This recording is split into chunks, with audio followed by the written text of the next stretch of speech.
Hatimaye zake zikatimia 40 bila kutoa hata moja, na kukamatwa peupe, asiwe na hata neno hata moja la kujitetea.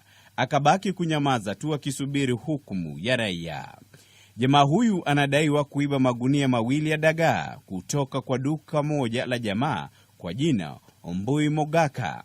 Jana nilitumiwa hizi mzigo kutoka Sindo, nikaziweka pale kwa Lamu, nikaenda kuona mgonjwa niko naye pale Nyanja, kurudi nikapata mzigo hakuna. Lakini japo mwenyewe kulalamika, hakupepesa macho, ndipo mwenyewe akaamua kumsaka mganga kutoka eneo hilo na kumtumia nyuki. Basi jamaa akabainika kuwa ndiye aliyeiba, na sasa safari ya kupeleka mizigo ikaanza kiguu na njia hadi walipofika alikoiba. Tangazia watu hapo, nani amechukua mzigo wangu?